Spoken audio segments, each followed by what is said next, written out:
Sanathnagar police ने जारी माह 12 जुलाई को पेश आए 27 साल शीला नामी ख्वाजा सिरा के कत्ल के मामले को हल करते हुए कत्ल में मुलविस मुलजिमीन को गिरफ्तार कर लिया।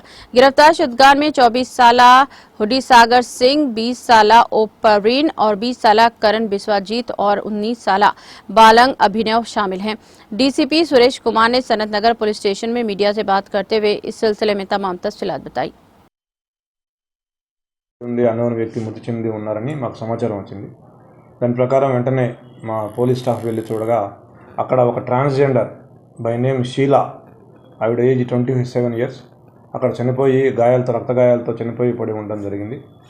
సో తర్వాత మనము 302 కింద ఆ రోజు ఎఫ్ఐఆర్ చేసి సీసీ ఫుటేజ్ వెరిఫై చేయగా ఒక ఇద్దరు వ్యక్తులు ఒక 2 వీలర్ మీద ఎర్లీ మార్నింగ్ 2 వీలర్ మీద తీసుకొచ్చి అక్కడ బాడీ పడేసిపోయినట్టుగా మాకు క్లూస్ దొరికాయి।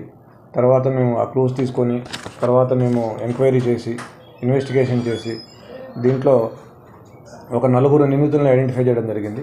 ఆ 4 నిందితులు ఈరోజు వాళ్ళు పారిపోవడం కోసం ప్రయత్నిస్తుండగా ఆ 4ని కూడా అరెస్ట్ చేయడం జరిగింది। వీళ్ళలో మెయిన్గా సాగర్ సింగ్ అనబడే వ్యక్తి A1, తర్వాత ప్రవీణ్ అనే వ్యక్తి A2, బిశ్వజిత్ అనే వ్యక్తి A3, అభినవ్ అనేబడే వ్యక్తి A4। దీంట్లో సాగర్ సింగ్ మెయిన్ అక్యూజ్డ్। ఇతని మీద 19 కేసులు ఉన్నాయి। దీంట్లో దొంగతనాలు ఉన్నాయి, స్నాచింగ్స్, రాబరీస్, తర్వాత అటెంప్ట్ టు మర్డర్ ఇలాంటి కేసులు కూడా ఉన్నాయి। లేటెస్ట్గా ఇప్పుడు ఇది 302 కూడా అయింది।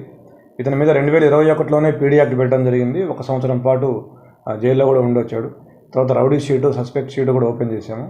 ఇతను తరచుగా దారిని పోయే వాళ్ళని డబ్బుల కోసం వేధించటం, తాగిన మత్తులో, గంజాయి మత్తులో ఎక్స్టార్షన్లు చేయడం చేస్తూ ఉంటాడు। అదే ప్రాసెస్లో భాగంగా అతను మనకి ఒప్పుకున్నది ఏంటంటే, కన్ఫెషన్లో మనకు చెప్పింది ఏంటంటే, ఆ రోజు ఎర్లీ మార్నింగ్ 4:30కి ఈ షీలా అనబడే ఈ మహిళ, ఈ ట్రాన్స్జెండరు అతనికి రోడ్డు మీద కనిపించింది। ఆవిడ దగ్గరికి వెళ్ళి అతను ఒక డబ్బులు అడిగాడు కొన్ని, ఆవిడ ఒక 3,000 రూపాయలు ఇచ్చింది। అవి చాలావని ఆవిడతో గొడవ పెట్టుకొని ఫోన్పే పాస్వర్డ్ చెప్పమని ఆవిడ్ని విచక్షణారహితంగా ఇతను ప్రవీణ్ కలిసి చాకుతోటి కట్టెతోటి కొట్టడం జరిగింది। ఆవిడ ఇంటికి వెళ్ళి ఇంటి దగ్గర కూడా ఏమైనా డబ్బులు ఉన్నాయని అక్కడికి కూడా వెళ్ళి అక్కడ కూడా కొట్టినారు। సో తర్వాత వాళ్ళ దెబ్బలకి తాళలేక ఆవిడ చనిపోయింది, ఆ ట్రాన్స్జెండర్ చనిపోయింది। ఆ బాడీని తీసుకొచ్చి ఇక్కడ ఫతేనగర్ గ్రేవ్ యార్డ్లో పడేసినారు। తర్వాత A2 ప్రవీణ్ కూడా, ఇతను కూడా ఒక 6 కేసుల్లో ఇన్వాల్వ్ అయినాడు। ఇతను కూడా దొంగతనాలు, స్నాచింగ్స్ చేస్తూ ఉండేవాడు। సో వీళ్ళ 4ని ఈరోజు నిన్న రాత్రి అరెస్ట్ చేసినాము 10:30కి। ఇవాళ ఇప్పుడు రిమాండ్ చేస్తూ ఉన్నాము। వీళ్ళ దగ్గర నుంచి 2 మోటార్ సైకిళ్ళు, ఒక కత్తి, 3 మొబైల్ ఫోన్స్ ఇవి స్వాధీనం చేసుకోవడం జరిగింది। ఈ కేసులో చురుగ్గా వ్యవహరించిన SHO, DI, SIs and crime staff వీళ్ళందరినీ కూడా అభినందిస్తాం। Thank you. లిమిట్స్లో ఉంటారు వీళ్ళు, బాలనగర్ లిమిట్స్లో ఉంటారు।